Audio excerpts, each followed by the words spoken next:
What's going on, guys? Unknown Player here, and today we're going to be rounding up some of the latest news and things that have been happening recently, as well as some interesting things coming up soon for Destiny 2. So Bungie have, as usual, been mentioning a few things here and there on social media and various places of the internet that I want to go over for you guys. There's also going to be a couple of announcements to be made over the next coming days and weeks to be aware of. And of course, there are going to be some more events and updates happening pretty soon that we've got some more small details on. So as usual, this video is going to be rounding up all those bits of news and info you might have missed. So jumping into the very first topic of this video that I want to mention, this Thursday on the 8th of February is going to be the very first Activision earnings call of this year. So as you know by now, it's basically a mini press conference which they use to announce a lot of things and what's going to be happening in the future, as well as of course talk about how previous things have gone, like releases, revenue and stuff like that. The more important thing that most of us probably care about the most, unless you invest money in Activision, is going to be of course the news and announcements of what's coming up for Destiny. So obviously this isn't a full-on E3 press conference, they're not going to show trailers and have these crazy announcements. So in the past, they've always announced when new live events are coming, new spring updates, DLCs, basically what's going to be happening for the game. Because beyond May, we don't really know what's happening for the game. And especially the big question is if there's going to be a Taken King or Taken Queen size DLC in September. So out of all the quarterly earnings calls, this one on Thursday would be the one where they would announce a September expansion if they did actually want to do that. Now also, this is going to be the very last call with Eric Hirshberg as the CEO of Activision. Of course, I recently covered how he's going to be leaving the company after 8 years. There's going to be a new CEO replacing him. This is going to be his last one, so they will definitely be talking about that and maybe announcing his replacement if they've found one yet.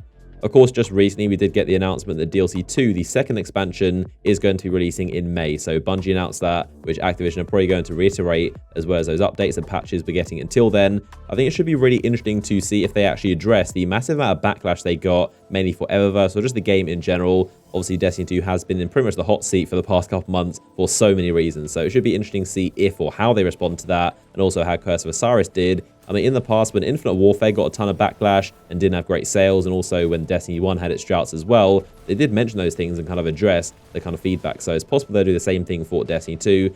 Something else to bear in mind is that the main point of these calls is to reassure and essentially instill confidence for these investors that their money is being well spent and why it's a good idea to invest in Activision. Now, recently there have been quite a few stock analysts that came out and said how Destiny 2 is going to negatively affect Activision's share price and basically cost them money. So this is definitely something the CEO is going to address because it is literally the main point of an investor call. So it should be interesting to see what he says about pretty much the value of Destiny and, more importantly to us as players, how they plan on improving it. But the main thing I'm looking for and hoping for would be some kind of announcement of a Taken King sized expansion, massively overhauling the game. But so far, like I said, beyond May, we have no idea what Destiny 2 has planned, but hopefully this call does shed some light on those things. Now, this meeting should also be pretty exciting if you're a COD fan. They're going to be confirming that this year's COD is, of course, going to be made by Treyarch, who are renowned for making great quality COD games. And they made pretty much all of my favorite COD games as well. So I'm actually pretty excited to see what they say about this. And there have been a couple leaks this week, even from trusted sources, saying the game is going to be called Black Ops 4, set in modern times, which to me personally would be very good news. So I'm looking forward to see what they do announce on the COD side of things. But obviously, this call on Thursday is going to be pretty vague. They're just going to say that Treyarch is developing it and say boots on the ground a bunch of times. So expect some interesting announcements regarding everything Activision is up to across all their games. And of course, I will let you guys know in a video if any cool things do come to light, especially on the Destiny 2 side. Of course, make sure you are subscribed so you don't miss out on that video. So moving on, let's talk about a bunch of things that Bungie are going to be announcing this week, as well as a couple of things they've said in various places of the internet about aspects of the game and future updates. So something that a lot of people have been asking about and I've been very confused about is, of course, the prestige version of the Eater of Worlds raid lair. It's pretty much the missing raid, and no one knows where it is or why it's not turned up yet. I mean, it's been like 2.5 months since the actual raid lair itself came out, and of course, Bungie recently said that we're not getting the prestige version until May. So obviously there has been some kind of delay or change of plans, and Bungie are going to be talking about it this week, and they're going to be detailing what exactly is going on with this missing raid lair. DMGO4 did confirm this and said, we'll talk more about Eater of Worlds prestige next week. And he said that a couple of days ago. And he also did mention how Expansion 2 does, of course, have a raid layer. So it's a very confusing situation why we're getting the prestige version of Layer 1 and also Layer 2 itself around the same time in May. But when Bungie do talk about it this week, I'll let you guys know in a video. We do know inside Curse of Osiris there are 2 items tied to this prestige difficulty that haven't yet been released. And this firstly the Covetous Emperor, which is an emblem right here as you can see. Not sure what it tracks, but it's going to be somehow tied to the difficulty. And there's also Callus' Preferred, which is the prestige mode shader. So those are 2 items. There are also 2 more weapons we've seen but haven't got in game, which we're not sure if there's going to be in prestige mode or it's the second raid layer in itself. These are the fusion rifle and sidearm, so you can see them here inside concept art. Again, the first raid layer did only include 2 weapons, the shotgun and grenade launcher, so it's very possible these 2 extra weapons, the sidearm and fusion, could be the 2 main rewards of the second raid layer, which would of course match up with the first one's loot rewards.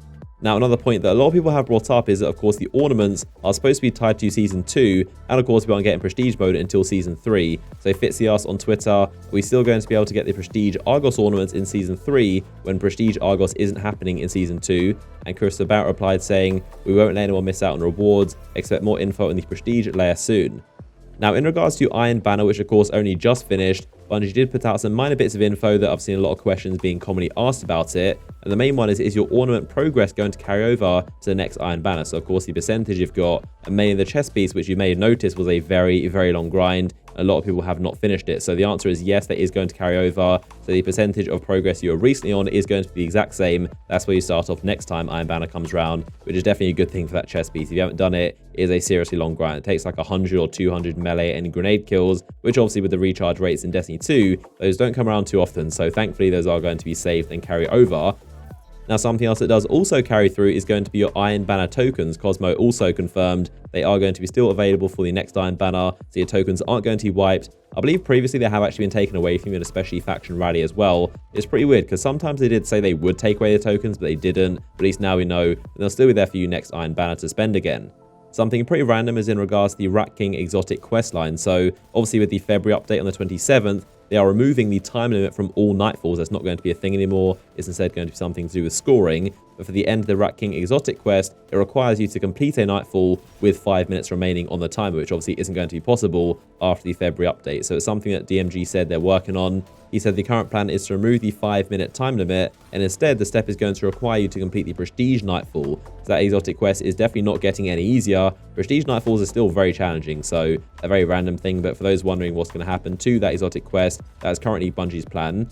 So I did also want to mention that this week you can now get the Master Cartographer emblem because the Garden World strike is the Nightfall for this week. So if you complete that strike in the Prestige version, only that version, then you will get the emblem as a drop. It's a very rare and also random piece of strike loot, I guess, but that's now available. You might remember recently it was the Nightfall, but had to be removed because of some kind of bug relating to clan engrams. So it is available again for those of you that missed out on it last time. Now, a few miscellaneous things that Chris Barrett has said recently about future things and updates Bungie are working on. He was asked if we will ever see modes like Prison of Elders, Court of Oryx, and Archon's Forge added back into the game, and he said yes. Obviously, it isn't a confirmation. Those exact arenas are coming back. He said things like those modes. So expect something kind of a horde mode, basically a room with a bunch of enemies and hopefully waves, hopefully a bit more interesting than the ones before. I feel like these arena modes have always been close to being really good, but I've always been missing something. There's something about them which does make them as replayable. Hopefully they can nail it and get a really solid horde mode or arena mode. But I guess that is a feature that is going to be inside the next expansion, if not the September one. He was also asked about the lore in Destiny 2, which I think most people would agree has been as good as Destiny 1 and not as deep anyway. He said lore is critical to the world of Destiny. Expect more lore in and out of the game in the immediate future. A very strange one he was asked was about Sparrows on Mercury, which obviously we can't do right now. It's the same as the Dreadnought, but just feels really weird. Even though it is very, very small, it's just weird to not have Sparrows on there. But Chris did say we're looking to make that change. So sounds like it is pretty likely to happen, and not just hopefully one day maybe it'll happen. It is definitely very slow to run all the way from the Lighthouse to that Infinite Forest portal. So hopefully look out for Sparrows being enabled soon. So of course next week, next Tuesday, is going to be another small update for Destiny 2, and that is going to introduce the Crimson Days event for the first time since 2016, I believe. So it's going to be returning, of course, with some big changes compared to the Dawning. We know there's going to be an update for it, but it's unlikely there's going to be some massive things inside there. The main thing, of course, is the February update, the main one, on the 27th. So don't expect major things inside next Tuesday's one. It's pretty much going to be accompanying Crimson Days. So in terms of official info we know so far from Bungie about the event, it's going to be some pretty big overhauls in terms of how you earn stuff. So the main one is there is going to be a direct way to earn the main loot, which is pretty cool. So there's going to be a legendary emote, a weapon skin, and also an exotic Sparrow, and you earn them from doing the Nightfall, Raid, and Crimson Days milestones. They're guaranteed drops, and it's not a case of hoping to get lucky out of loot boxes. Now, during the Dawning, every time you level up, you only got an Illuminated engram as normal, but you still had to buy the Crimson engrams. This time round, every time you level up, you're going to get both a Crimson and Illuminated engram, so it's a guaranteed way of getting them, as opposed to only spending real money to get them from Eververse. Now, on top of that, you can also get these Crimson engrams from completing Crimson Days matches, which is going to be the main activity during the event. It's basically a doubles mode. When your partner dies, you get empowered with a buff that makes you more powerful. And the final thing that's pretty cool is that each engram is very strongly weighted to new rewards when decrypted. So very similar to fated engrams, you're pretty much going to get stuff you don't have until you get everything inside the loot pool. There are also a couple of those data mined items which are found inside the game code by someone called Ginzor, the Crimson engrams, Sparrows, shaders, and a few exotic ornaments as well. So these are some of the things included. Some of these things were mistakenly put here and aren't related to Crimson Days, but most of them are. And of course, there are other things on top of this, like that exotic Sparrow that I mentioned, which you can get from those milestones. So that's a roundup and refresher of everything we know so far about Crimson Days happening next week. And of course, as we get more details on this stuff, I'll let you guys know inside videos, so stay tuned on the channel. As always, if you did enjoy the video and want to help support the channel, then like ratings down below are always massively appreciated. You can of course subscribe so you don't miss out on my future content. And in the meantime, you can click the image on screen right now to watch a recent Destiny 2 video I made. So appreciate you guys watching, and I'll see you guys in the next one.